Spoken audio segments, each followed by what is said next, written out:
Assalamualaikum warahmatullahi wabarakatuh. Perkenalkan, nama saya Elisa Eka Putriani, mahasiswa gizi di Universitas Muhammadiyah Profesor Dr. Hamka. Tujuan saya membuat video ini yaitu untuk memenuhi tugas ujian akhir semester pada mata kuliah Gizi Klinik Komprehensif dengan dosen pengampu Bu Filza. Di dalam video ini saya akan membuat menu masakan untuk penyakit pasien kanker payudara, yaitu sarapan pagi dan juga menu selingan sore.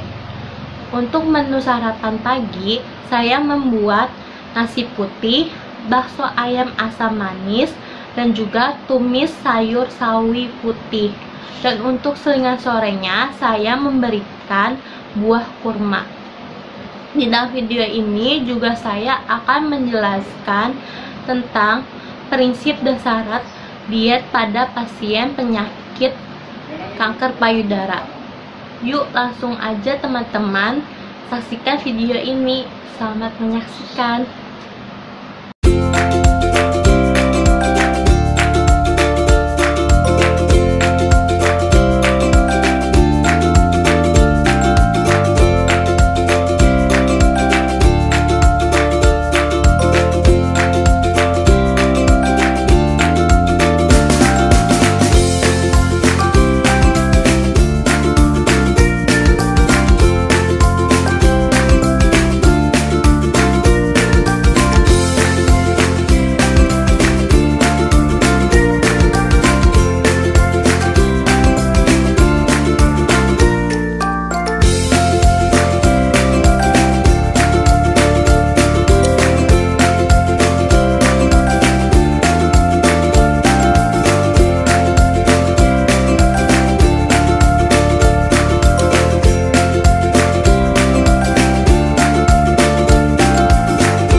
saya sajikan untuk pasien penyakit kanker karsinoma mamae atau yang sering kita sebut kanker payudara. Nah, apa sih kanker payudara? Kanker payudara merupakan pertumbuhan sel payudara yang tidak terkontrol dan membentuk neoplasma jahat yang berasal dari sel kelenjar, saluran kelenjar, dan jaringan lobula payudara. Penyakit kanker payudara ini sering ditemukan pada wanita dan dia menyebar secara signifikan tanpa gejala. Penyakit kanker payudara ini juga merupakan penyakit penyebab kematian kedua akibat kanker pada wanita. Setelah penyakit kanker payudara juga merupakan penyakit penyebab kematian kedua akibat kanker pada wanita setelah kanker rahim. Ada penyakit kanker payudara mempunyai prinsip dan syarat diet loh. Nah, untuk prinsip syarat diet pada pasien penyakit kanker payudara yaitu diet kanker 1408 kalori, protein tinggi. Alasan mengapa prinsip diet pada penyakit ini yaitu energi 1408 kalori diberikan untuk pasien pasca operasi sebagai pemulihan, sedangkan protein tinggi diberikan untuk memperbaiki struktur jaringan yang rusak pada tubuh pasien pasca operasi. Nah, selanjutnya untuk syarat diet yaitu energi yang diberikan yaitu 32 kalori. Diberikan karena dikondisikan pada kebutuhan dan metabolisme tubuh pasien. Yang kedua ada protein. Protein diberikan sebesar 1,2 hingga 1,5 gram per BB per hari. Diberikan protein karena pada kasus kanker payudara ini terjadi kerusakan jaringan tubuh sehingga membutuhkan protein yang tinggi. Yang ketiga ada lemak. Lemak diberikan sebesar 20%, karbohidrat diberikan 55,8%, serat diberikan 19,6 gram per kilogram per hari, vitamin B1 diberikan sebesar 8,6 mg per BB per hari, vitamin B6 diberikan 1,17 mg per BB per hari, vitamin C diberikan sebesar 58,92 mg per BB per hari, sedangkan zat besi diberikan sebesar 6,28 mg per BB per hari. Frekuensi pemberian makannya yaitu porsi makan kecil tapi sering, yaitu 3 kali makanan utama dan 2 kali siangan. Rute pemberiannya itu melalui oral. Menu ini saya buat berdasarkan pasien wanita umur 54 tahun, di mana kebutuhan zat gizi makronya yaitu energi sebesar 1408 kalori, protein 66 gram, lemak 31,2 gram, dan karbohidrat sebesar 196,4 gram. Untuk kebutuhan zat gizi mikronya yaitu serat sebesar 19,64 mg, vitamin B-nya itu 8,6 mg, vitamin B6 nya itu 1,17 mg, vitamin C-nya itu 58,92 mg, dan zat besi yaitu sebesar 6,28 mg. Ada beberapa asupan zat gizi makro dan mikro yang harus diperhatikan pada pasien penyakit kanker payudara. Di antaranya untuk asupan zat gizi makro ada asupan energi, lemak, protein, dan karbohidrat, di mana energi dan karbohidrat di dalam tubuh diperlukan sebagai bahan bakar, terutama sistem saraf pusat dan otak, serta lemak dan karbohidrat ini bisa memberikan perlindungan terhadap berbagai macam penyakit. Untuk protein diperlukan sebagai pertumbuhan, pemeliharaan, serta memperbaiki struktur jaringan tubuh yang rusak pasca operasi. Protein tidak digunakan sebagai bahan bakar di dalam tubuh kecuali jika diperlukan. Sedangkan lemak yang terdapat dalam tubuh berfungsi sebagai penyerapan vitamin dan mineral, pembekuan darah, sebagai sel pembangun dan pergerakan otot. Selain itu, Lemak membantu menyeimbangkan gula darah, mengurangi risiko penyakit jantung, diabetes tipe 2, dan meningkatkan fungsi otak. Lemak juga berfungsi sebagai agen anti peradangan, dapat menurunkan risiko radang sendi, kanker, dan penyakit Alzheimer. Sedangkan untuk zat gizi mikro yang harus diperhatikan yaitu seperti serat, vitamin B1, B6, vitamin C, dan zat besi. Untuk menu sarapan pagi terdapat nasi putih, bakso ayam asam manis, dan juga tumis sayur sawi putih.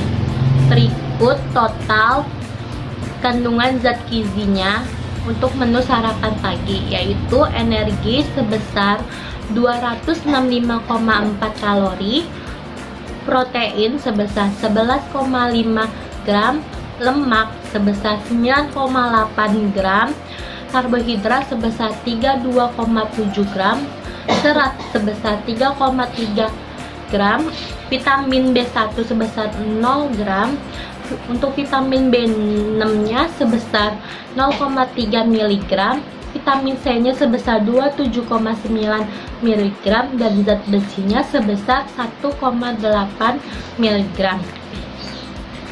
Dan selanjutnya untuk menu selingan sore ada buah kurma sebesar 15 gram. Berikut kandungan zat gizi buah kurma.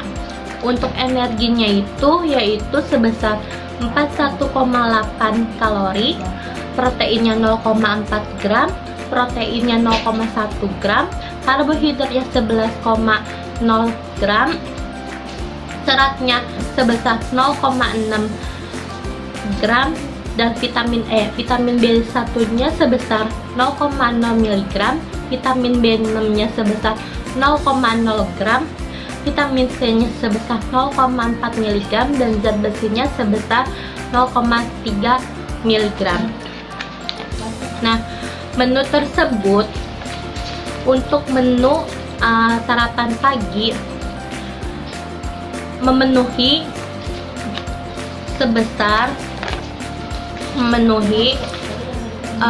kebutuhan perharinya, yaitu sebesar untuk energinya sebesar 18,8%, proteinnya itu sebesar 17,42%, untuk lemaknya sebesar 31,41%, karbohidratnya sebesar 16,62%, untuk seratnya sebesar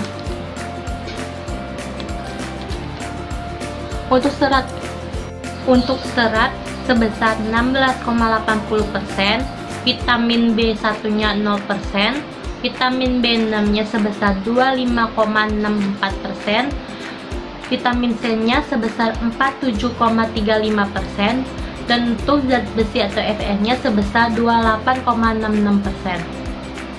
Nah, untuk menu selingan sore buah kurma itu memenuhi kebutuhan perharinya itu sebesar untuk energinya 2,96%, proteinnya 0,60%, lemaknya sebesar 0,32%, karbohidratnya 5,60%, seratnya sebesar 3,054%, vitamin B1-nya 0%, vitamin B6-nya 0%, vitamin C-nya sebesar 0,67%, dan untuk zat besinya sebesar 4,77%.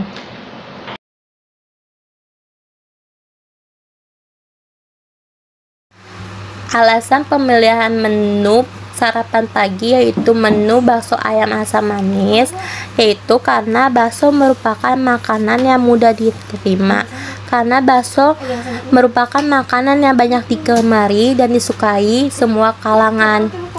Nah, pada menu bakso ayam manis yang terdapat bahan-bahan yang pertama itu ada daging ayam tanpa kulit. Pada pasien kanker payudara tidak dianjurkan memberikan lemak terlalu tinggi karena akan menimbulkan karsinoma kolorektal. Karsinoma kolorektal adalah tumor atau kanker yang tumbuh di lapisan membran pembatas organ. Nah, pada daging ayam tanpa kulit itu tidak mengandung lemak terlalu tinggi. Dia memiliki kandungan lemak sekitar 25,0 gram per 100 gram. Selain itu, pemberian daging ayam tanpa kulit lemak, dia merupakan protein hewani. Protein hewani diberikan agar menjaga dan memperbaiki fungsi organ yang rusak. Lalu, bahan selanjutnya itu ada bawang bombay. Dalam penelitian menyebutkan bahwa bawang bombay memiliki kandungan quercetin dan molekul yang mengandung sulfur yang memblokir beberapa karsinogen dan menginduksi apoptosis, suatu proses yang membunuh sel-sel abnormal yang dapat membunuh kanker. Selanjutnya ada bahan tomat.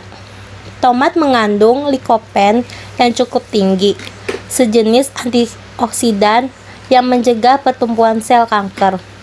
Menurut American Institute for Cancer Research, likopen juga bisa menghentikan pertumbuhan tumor dengan pencampuran dengan sel abnormal yang tengah berkembang.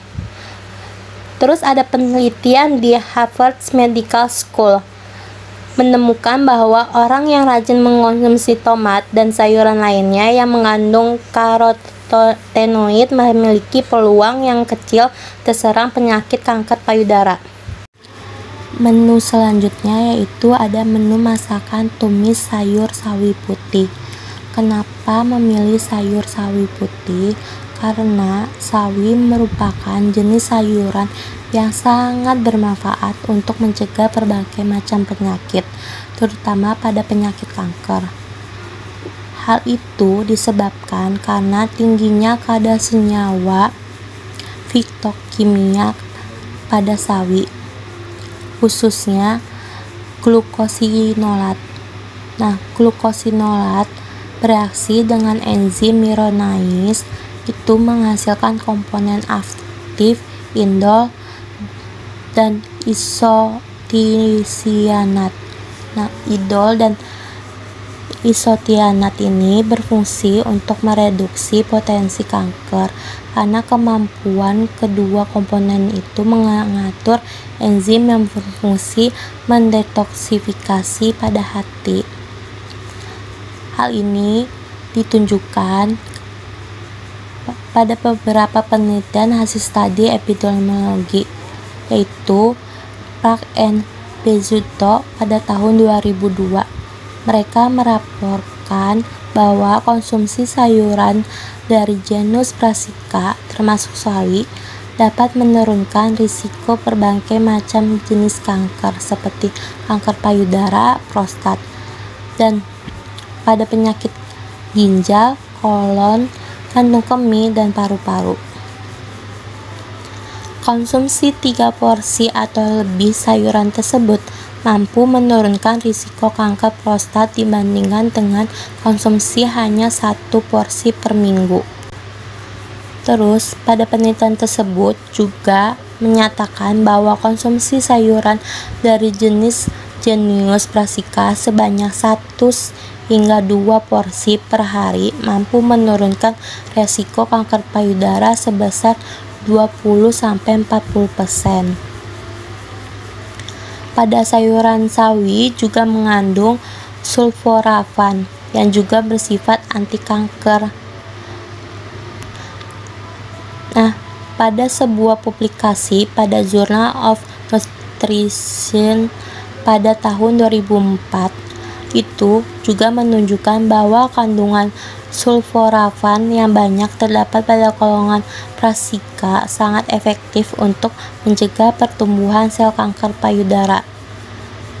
Paul Talalay dari farmakologis dari Johns Hopkins menegaskan bahwa sulforafan diketahui mampu meningkatkan produksi enzim pada fase kedua di dalam hati.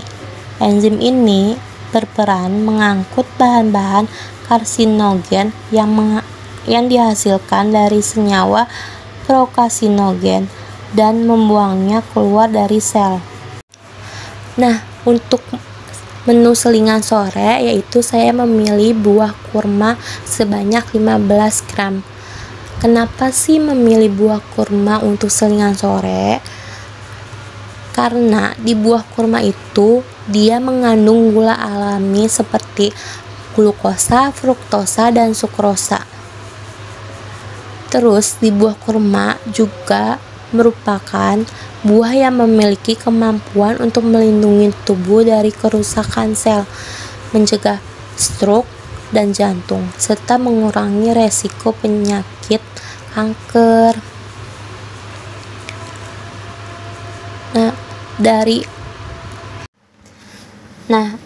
Dari penjelasan tersebut dapat disimpulkan bahwa saya dalam pemberian menu itu memperhatikan bahan-bahan yang akan digunakan dan bagaimana cara pengolahannya agar makanan yang saya berikan untuk pasien itu bergizi dan juga dapat membantu penyembuhan pada penyakitnya.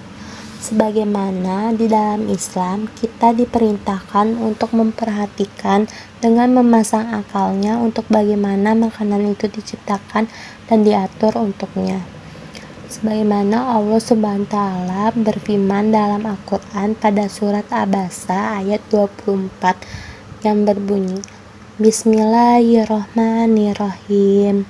Falyanzuri insanu ila tohamihi, yang artinya, maka hendaklah manusia itu memperhatikan makanannya. Dalam ayat tersebut, Allah Subhanahu wa Ta'ala menjelaskan bahwa hendaklah manusia itu melihat ke makanannya, memperhatikan serta merenungkan bagaimana proses yang dilaluinya sehingga siap dimakan. Cukup sekian dari video ini. Semoga informasi di dalam video ini dapat bermanfaat bagi teman-teman. Jangan lupa di like dan komen. Sekian, terima kasih. Wassalamualaikum warahmatullahi wabarakatuh.